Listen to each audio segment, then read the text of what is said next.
depuis le 15 octobre, des gens suivant le mouvement des indignés en Espagne et par la suite à Occupy Wall Street s'en ont inspiré et ont commencé à occuper ici la place Victoria, qui a été renommée la place du peuple.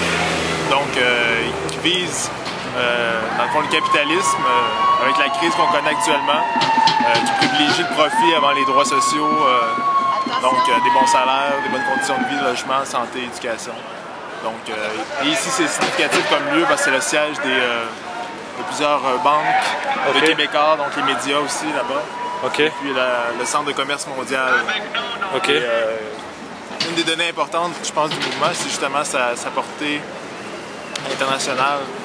C'est pas seulement ici à Montréal, mais qu'il y a un mouvement de solidarité internationale, particulièrement aux États-Unis, où des fois il se passe pas grand-chose au niveau politique comparé en Europe, mais là on voit que les gens prennent en main en fait la chose publique, les débats publics. Est-ce que tu penses que ça va avoir un impact au niveau des politiques ici? Je pense que c'est surtout, pour l'instant, de mon avis à moi, je pense que c'est plutôt symbolique pour diffuser une autre opinion que la majorité du discours dominant des grands médias qui sont contrôlés par les capitalistes. Donc, de dire que l'économie, la politique fonctionne pour une minorité plutôt que pour la majorité des gens.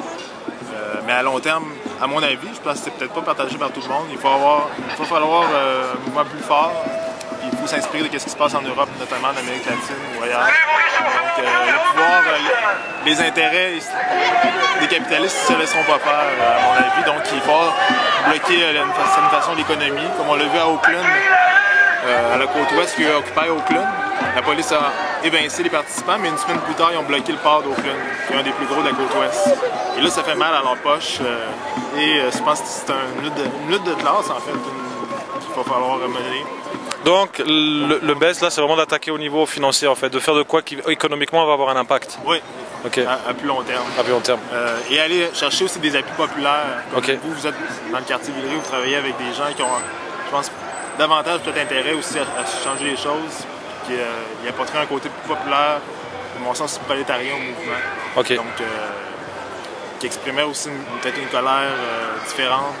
Parce que la composition du mouvement est plus des étudiants ou des artistes en ce moment. Est-ce que ça touche le reste du Canada ou c'est juste ici? Oui, il y a beaucoup de... Au Canada ailleurs, oui? Au Canada, à Québec, à la ville de Québec, à Ottawa, à Toronto, à Halifax, à Edmonton. C'est vraiment pan-canadien là? Oui, pan-canadien. Et même depuis la manif étudiante qu'il y a eu, la manifestation, à Victoriaville, une petite ville, il y a eu une occupation depuis une semaine. Donc, c'est assez répandu au Canada et aux États-Unis. Je te remercie.